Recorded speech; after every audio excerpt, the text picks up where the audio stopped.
Magandang araw, Malacanang Press Corps. Nakakadurog puso. Iyan ang naramdaman ni Pangulong Marcos Jr.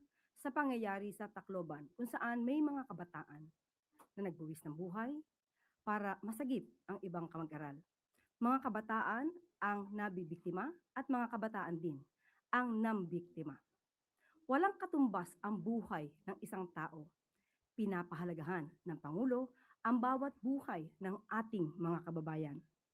Hindi man maibabalik ang buhay na nawala, hatid ng Pangulo ang lubos na pakikiramay at mahigit 1 million pesos na tulong pinansyal ang ipinaaabot ni Pangulong Ferdinand R. Marcos Jr. sa pamilya ng mga nasawi at nasugatang estudyante sa pamamaril sa San Jose National High School sa Tacloban. Ayon sa tanggapan ng Pangulo, makakatanggap ng tig 150,000 pesos ang pamilya ng tatlong nasawing estudyante at tig 50,000 pesos naman para sa 18 estudyanteng sugatan sa pamamaril. Iba pa ito sa naunang tulong na ipinabot ng iba't ibang ahensya ng pamahalaan, kagaya ng Department of Social Welfare and Development, sa pangunguna ni Secretary Rex Gatchalian at ng Department of Education sa pamumuno ni Secretary Sonny Angara. Maliban sa mga ito ay pinalakas na rin ng DepEd ang mga safety policies sa mga paaralan kasama ang paglalagay ng metal detectors, mga CCTV cameras at mga pinaigting na pakikipag-ugnayan sa mga magulang at barangay. Nadinig rin ng Pangulo ang hiling ng mga magulang ng mga kabataang nasawi na huwag lang sa DSWD manatili ang mga namaril na menor de edad. Nais nating ipaliwanag na ang pagdala sa pangangalaga ng DSWD ang mga menor de edad na nakagawa ng krimen ay sa DSWD facilities dadalhin para sa kanilang reformation at rehabilitation at hindi sa regular na kulungan para sa mga adult. Ang intervention na ito ang pinapatupad ng batas para sa mga children in conflict with the law. Pero sisiguruhin ng administrasyon ni Pangulong Marcos Jr. na makakamit ninyo ang hustisya. Tacloban, may mga buhay na nawala at madami ang nasaktan sa isang nakagigimbal na insidente na pamamaril sa loob ng paaralan na kinasasangkutan ng mga estudyante. Kailangan maprotektahan ang ating mga kabataan. Maprotektahan laban sa karahasan. Maprotektahan laban sa kapabayaan. Maprotektahan laban sa panganib. At maprotektahan laban sa mga tahimik at pinagdaraanan at pasaning dinadala ng marami sa kanila. Kaya naman, inatasan ko ang ating mga ahensya sa edukasyon, kapulisan, kalusugan at lokal na pamahalaan na higit pang palakasin ang mga hakbang para sa kaligtasan ng mga mag-aaral sa buong bansa. Kontrobersyal na larong Gorebox, tinanggal na sa ilang gaming platforms. Una nang nagsabi ang Pangulo na tutol siya sa mga marahas na gaming apps, lalo na sa mga murang edad ng mga kabataan. Kahapon ay inanunsyo ng Cybercrime Investigation and Coordinating Center na wala na ang nasabing laro sa Google Play Store at Steam matapos ang masusing pakikipag-ugnayan ng gobyerno. Sa tulong ng restriction, hindi na maaaring i-download at laruin ang Gorebox sa Pilipinas kahit ang mga users na nakapag-download nito bago maging epektibo ang restriction ay hindi na rin maa-access ang laro.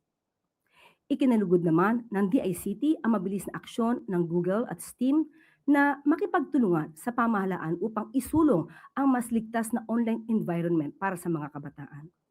Matatandaan na noong June 23 ay inanunsyo ng CICC ang temporary ban ng Gorebox matapos mapag-alaman sa investigasyon ng mga otoridad na isang masugid na manlalaro ng nasabing online game ang isa sa mga suspect sa naganap na school shooting sa Tacloban.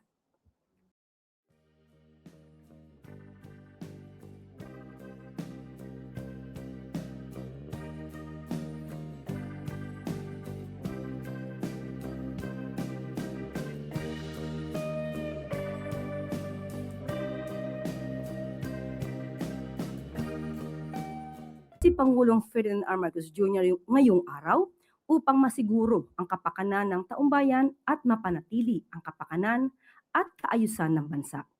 Kaninang umaga, pinangunahan ng Pangulo ang 79th founding anniversary ng Philippine Air Force sa Pasay City.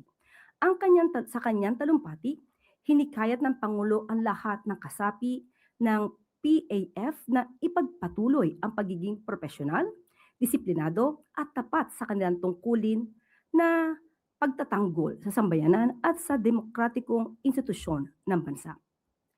Pinarangalan ng Pangulo ang mga natatanging miyembro ng PAF at kinikilala ang malaking sakripisyo at suporta ng kanilang mga pamilya. Kinikilala rin ng Pangulo ang mahalagang papel ng hukbong himpapawid sa pagtatanggol sa bansa, pagtulong sa panahon ng kalamidad at pagsusulong ng kapayapaan at seguridad. Binigyang halaga ng Pangulo ang patuloy na suporta ng pamahalaan sa modernisasyon ng PAF sa pamamagitan ng pagbili ng bagong kagamitan, pagpapahusay ng pagsasanay at pag-aalaga sa kapakanan at kalusugan ng airwomen. Sa huli ay binigyan diin ng Pangulo na ang tunay na lakas ng PAF ay nakasalalay sa dedikasyon, integridad at tiwalang ibinibigay ng sambayanang Pilipino sa mga nagsisilbi dito habang sama-samang isinusulong ang isang ligtas, matatag at handang bagong Pilipinas.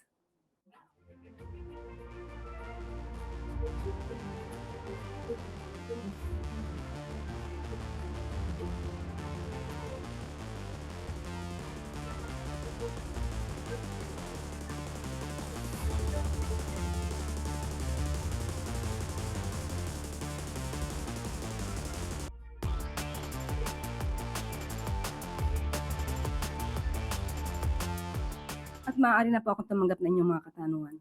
Unang tanong po mula kay Ann Soberano, Bombo Radyo. Yusek, good afternoon. Yusek, ano po ang reaksyon ng Malacanang sa naging pahayag ni Senator Amy Marcos na ang administrasyon ay tulog at lasing sa kapangyarihan at tila nawawala na po yung focus ng administration sa mga mahahalagang issue?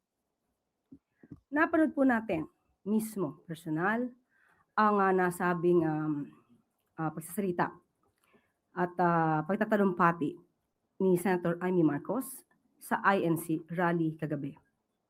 At ito po ang komento ng PCO bilang kumakalaban at lumalaban sa fake news. Namutawi kay Senator Amy Marcos ang mga salitang magpapaigting ng galit sa gobyerno. Ang paninira sa Pangulo at sa gobyernong ito. Nakakaawa ang mga obstructionist na tulad ng isang senadora. Nagre-rely, gumagamit ng fake news para makapanira lamang at para kalat ang mga ganitong klaseng maling impormasyon. Pero mas nakakaawa ang mga taong pumalakpak habang nakikinig kay Senator Amy Marcos. Dahil malamang hindi nila alam na ang mga sinasabi ni Senator Amy Marcos ay mga kwentong walang basihan. Nakakaawa dahil malamang ay hindi nila alam na sila ay ginagawa lamang mangmang. Sinabi natin na nadinig natin ang kanyang mga sinabi. Ang unang-una yung bilanggit ay wala daw pakialam ang gobyernong ito. At may binanggit pa siya tungkol sa paggamit ng illegal na droga ang gobyernong ito. Pero ang tanong natin, ngayon ay sigasig ni Senator Amy Marcos na manira sa gobyerno. Samantalang 2019 siya ay senadora na. 2016 siya naman yata ay gobernador. At kilala naman niya ang dating Pangulong Duterte. Nalaman din naman niya na nang umamin ang dating Pangulong Duterte sa paggamit ng illegal na droga. Pinaghandaan po natin talaga ito para maipakita natin kung sino ba talaga ang gumagamit ng illegal na droga sa panahon na siya ay Pangulo na. Pero sa mga pag-amin na ito ni dating Pangulong Duterte, tumahimik siya at wala siyang anumang pintas. Maliban pa dyan, bakit natin sinasabi na walang basihan ang kanyang mga sinasabi?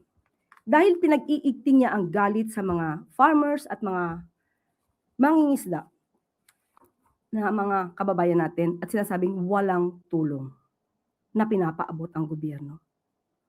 Hindi natin alam kung Senator Amy ay bulag, nagbubulag-bulagan, o talagang pinipikit lamang niya ang mata niya sa katotohanan para magamit siya sa paninira sa gobyerno ito.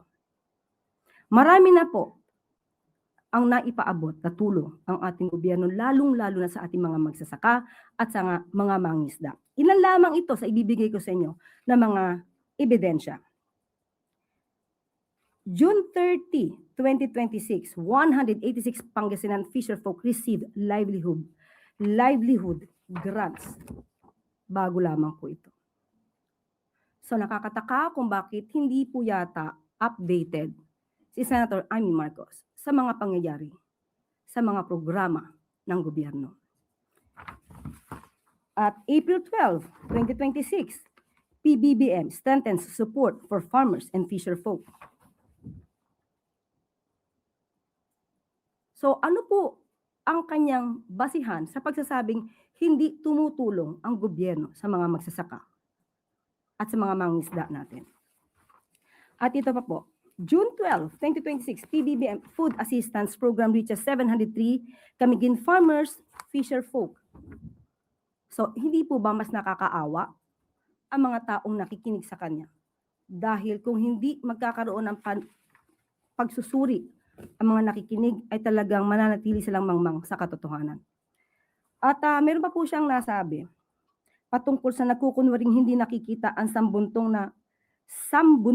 na ebidensya ang dose-dose ng testigo. Itong baha at flood control na lulunod sa atin lahat. 2019, naging senadora si Senator Amy Marcos. 2020, uulitin natin. Umamin si dating Pangulong Duterte na marami siyang ghost projects. 2018, nagsabi si Congressman Andaya na maraming flood control projects na hindi maayos. Nasaan siya? Nagpa-imbestiga ba siya? So, ang nakalamang, bakit nung panahon kaya ni dating Pangulong Duterte, siya ay nanahimik? At ngayon lamang siya nag-iingay habang ang kanyang kapatid, si Pangulong Marcos Jr., ay masigasig na mapanagot ang dapat na mapanagot. Ma'am, follow up. May batayan ba o naniniwala po ba kayo na ito ay may bahid ng politika? Obviously, halatang halata. Alam naman natin kung sino ang kanyang ipinagtatanggol at sino ba ang nais niyang hindi na sana mailagay sa isang paglilitis. Follow-up question po, Ivy Reyes, Billionaire. Hi, Yusek. Good afternoon. Yusek, you said so yourself that the senator's speech has grave impact against the government at NBI po yung in charge sa pag-hold accountable ng mga nagpapakalat ng fake news. But does Malacanang think it's high time for Senator Marcos to be held accountable for spreading disinformation? Hindi lang ito pagkakalat ng fake news, paghahasik nga ng puot sa ating mga kababayan. At ano ba ang nais nilang mangyari? Noon pa naman niya nais umalis sa posisyon ang Pangulo. For what? Para iluklok ang kanyang kaibigan, ang Vice Presidente. Hindi lang ito simpleng paninira, hindi ito simpleng pagbibigay at pagkakalat ng fake news. Paghahasik ito ng puot. Hindi mag-uutos ang Pangulo na imbestigahan ng kanyang kapatid. Nasa authority yan. Nasa authority na yan kung kinakailangang imbestigahan si Senator Amy Marcos. Hindi po tayo mag-uutos. Obligasyon po nila mag-imbestiga.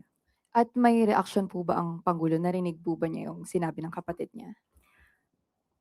Hindi ko pa nakausap ang Pangulo patungkol dyan, but definitely alam niya to dahil updated naman ang Pangulo sa mga nangyayari sa kapaligiran. Kaya nga ang aking sinabi, ito ang komento ng PCO. bilang lumalaban sa fake news. Next question po, Tuesday New, DZWB. Hi, Yusek. May mga kumakalat po sa social media na nagbababala sa posibleng paglusob di umano ng mga nagpoprotesta sa Campo Aguinaldo, Campo Crame, kahit dito daw sa Malacanang. Hindi po ba ito cause for alarm sa ating pamahalaan o ni Pangulong Marcos, lalo pa at paalis siya ngayon mamayang gabi? Ito po yung nakarating na. At kung ito man ay isang chismis, isang pananakot, hindi naman po ito isa sa baliwala lamang ng mga otoridad natin. Pero ang tanong, sino ba yung lulusob? Sino sa mga nagpoprotesta? Hindi naman po siguro. At ayokong paniwalaan, ayaw naming paniwalaan na ang miyembro ng INC, no? Hindi namin paniniwalaan na miyembro ng INC ang siyang gagawa nito. Dahil sabi nga natin, ginagalang natin ang integridad, ang liderato ng INC. Hindi naman siguro ang purpose ng kanilang protesta ay mag-destabilize. Follow up lang po, ma'am. May direktiba po ba si Presidente hinggil sa bagay na ito sa ating mga otoridad? Sapagkat may iba rin pong grupo na nanghihikayat sa publiko na magsagawa ng sarili nilang mga protesta to the point na nagpapahiwatig ng pag-aaklas laban sa gobyerno. Hindi po ba ito nakikitaan ng Malacanang ng akto ng sedisyon? Kaya nga po sa ngayon, ang pakiusap po natin sa liderato ng INC, maging maingat din po sila at baka sila ay magamit ng ibang mga tao na ang naisin ay patalsikin ang Pangulo. Dahil alam natin ang INC ay hindi yan ang hinihimok sa taong bayan. But matagal naman na po na may nagnanais patalsikin ang Pangulo sa gobyerno, sa posisyon. So hindi to bago. So handa naman po ang gobyerno para dyan. Salamat. Next question po, Maricel Halili, TV5.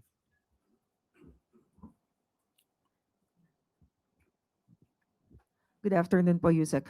Yusek, since the rally in EDSA is still ongoing, may we know what were the considerations of the president when he decided to push through with his visit to Canada?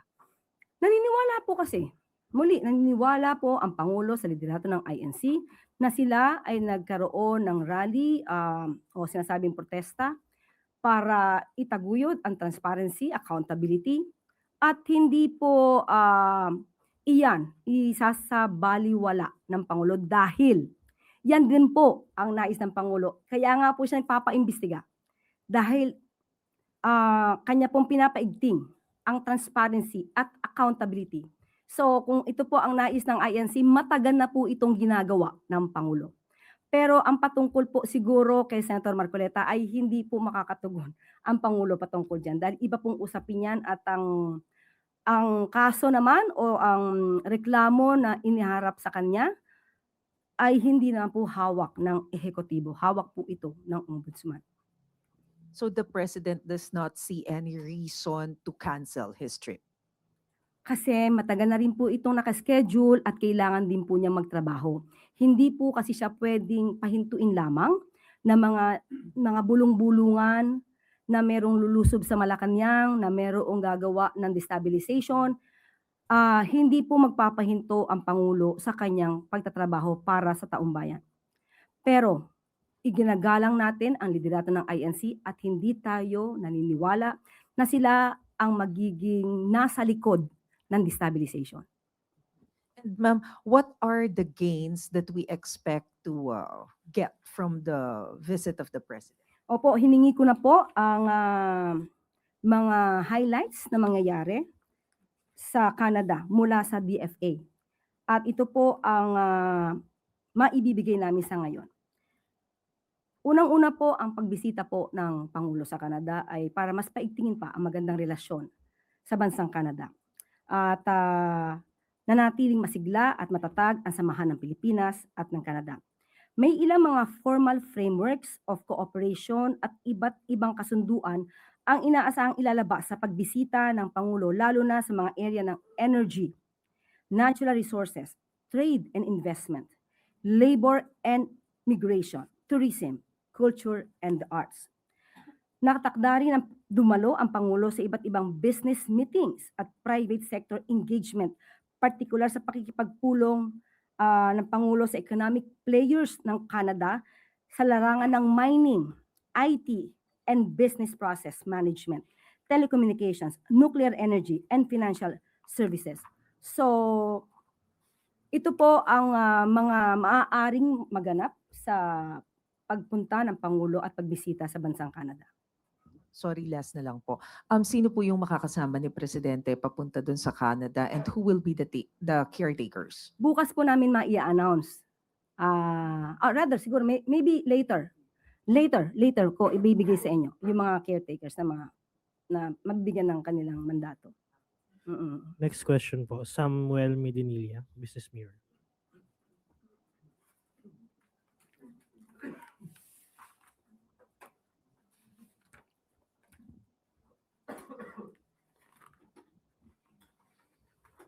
Good afternoon, ma'am. Ifa-follow up lang po namin if may decision na po kaya si President Marcos doon sa if he will retain or lift the 50 pesos price cap for imported rice po. Nakipag-ugnayan po tayo sa Department of Agriculture pagdating po dyan dahil nga malapit na po ma-lift. No? Pero according to DA, the NPCC or National Price Coordinating Council ay nagrekomenda na po ng extension para sa price cap. Hanggang ngayon po ay inaaral pa po ito ng Pangulo para sa kanyang approval dahil tinitignan ang malapit na anihan sa September. Kaya kinukonsider rin po ito ng Pangulo. At okay, go ahead. Sige. Sige po, ma'am. Go ahead, Sam. Okay na? Kayo po, ma'am. Okay, hindi. Okay na ako. Yan lang po. Aside po dun po sa extension ng price cap, may other measures pa po bang kinukonsider yung Marcos administration to stabilize food prices this year amid dun sa expected na high inflation sa second half ng 2026? Actually, nung nagkaroon po ng pagbisita sa bansang Russia, mariin po na iniutos talaga po ng Pangulo sa ahensya, sa DA, na hindi po tayo dapat mawala ng supply ng fertilizers. Although, tumataas ang presyo nito because of the global oil crisis. Pero ang sabi po ng Pangulo ang utos ay hindi po dapat mawalan ng fertilizers para sa ating mga magsasaka. At sa kasalukuyan po, ang gobyerno po ay namimigay ng mga abono at pataba sa ating mga magsasaka dahil planting season na.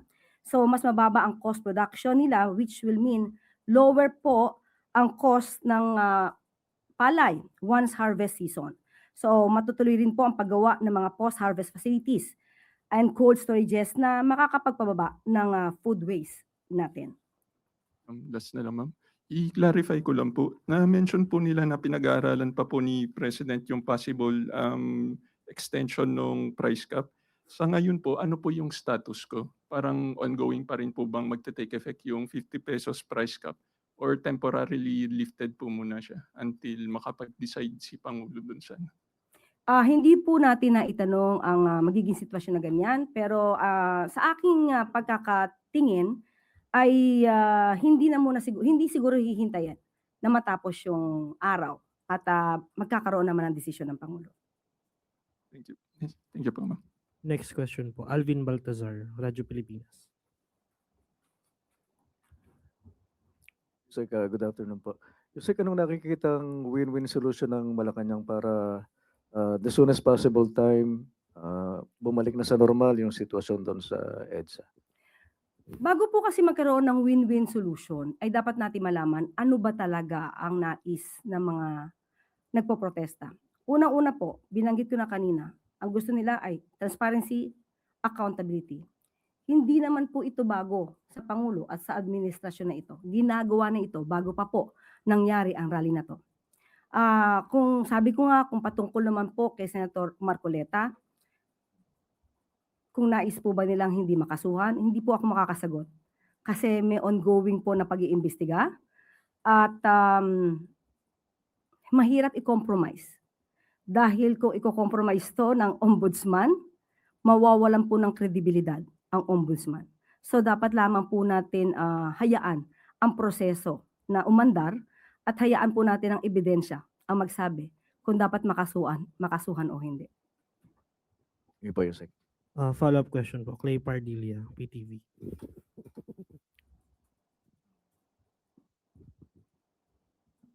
Yusek, good afternoon. The INC rally may extend po until July 3. What are the instructions of the President to the Philippine National Police and MMDA habang wala po siya? Sa ating pagkakaalam ay nabigyan na rin po sila ng permit, pero may mga instructions na dapat silang sundin. Muli, ang Pangulo at ang administrasyon ay hindi kumikitil sa karapatan. Karapatang makapagsalita, karapatang magpahayag ng kanilang mga sentimiento, at karapatan na magpulong. Huwag lamang po silang lalagpas at huwag lamang po silang lalabag sa batas.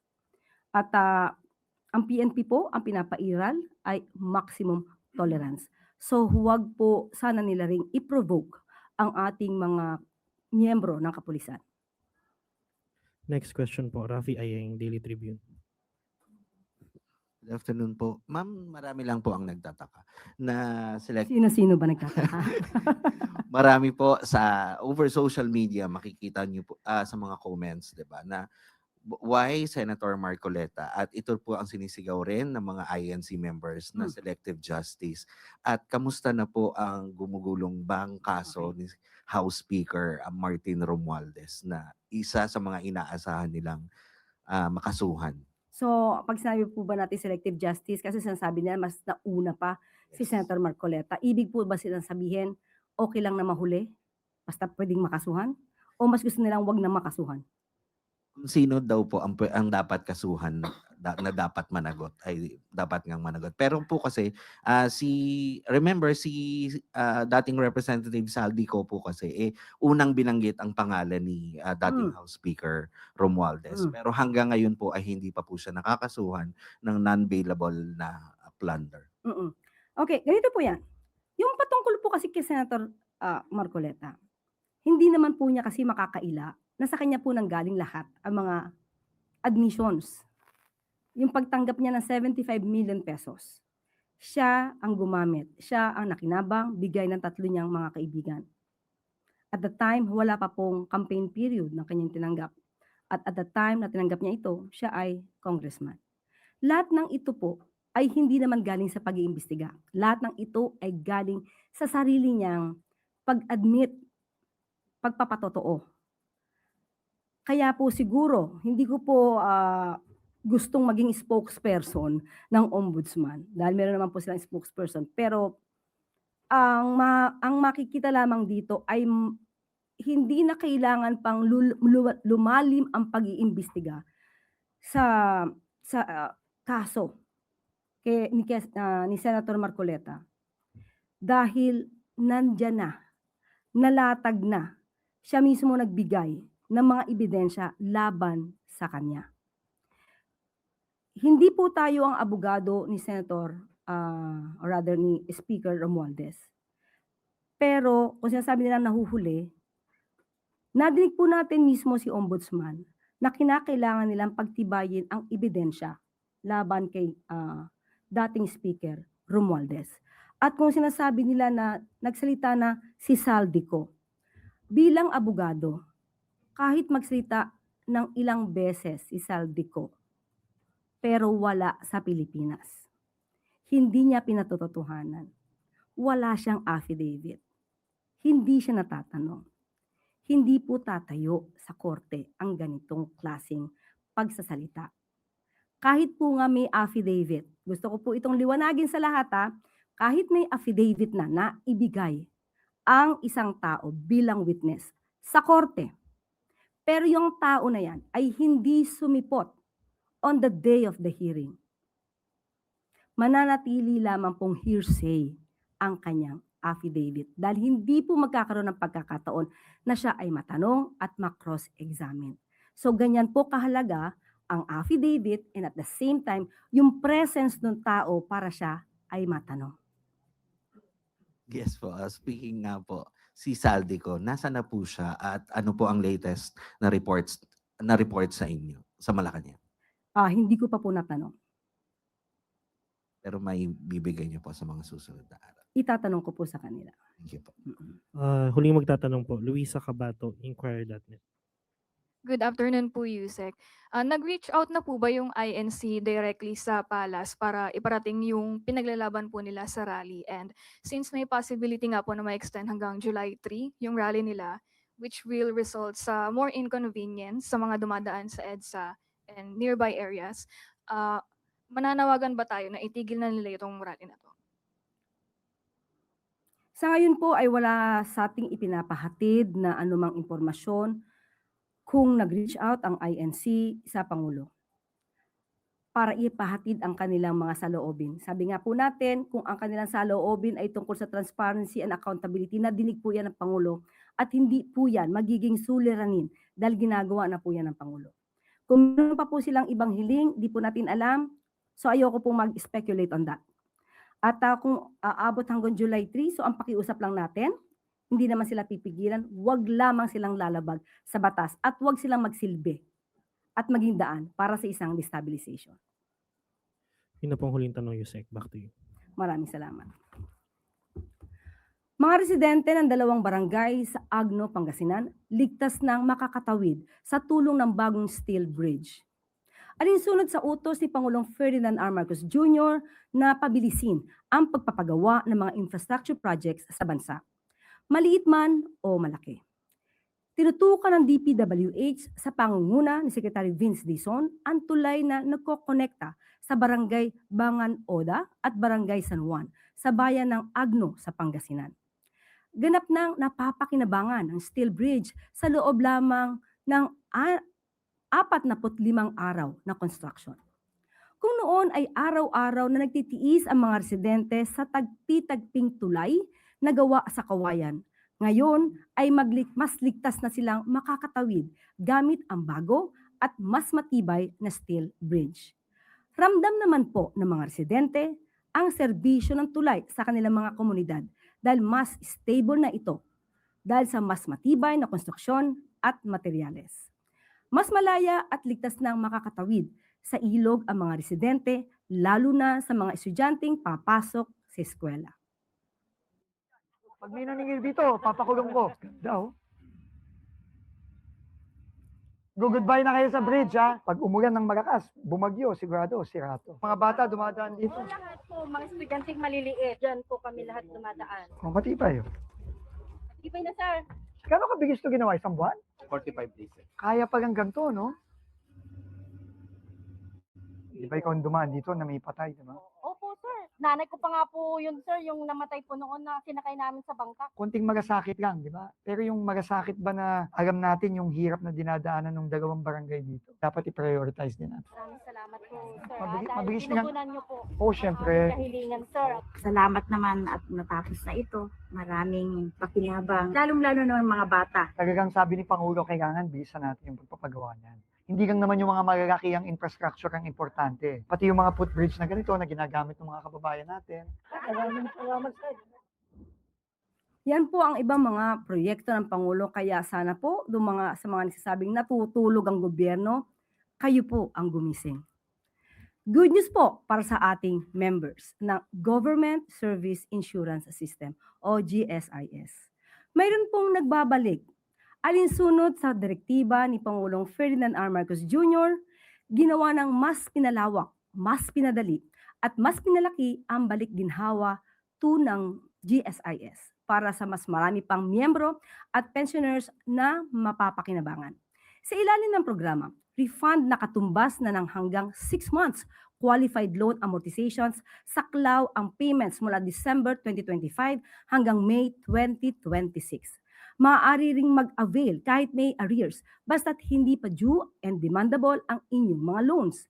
Patunay lamang ang programang ito ng mas malaking ginhawa ang naghihintay sa bawat member sa Balik Ginhawa 2.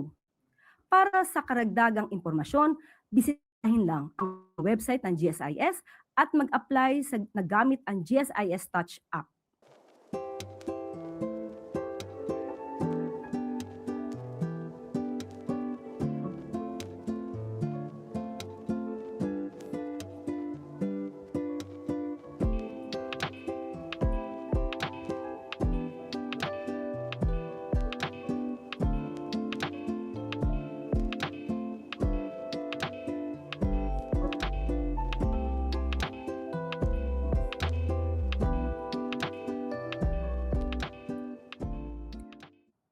At laging tandaan, ang bagong Pilipino ay hindi tutulog-tulog sa katotohanan. Gumising na po kayo. At dito na po nagtatapos ang ating press briefing. Magandang araw, Bagong Pilipinas.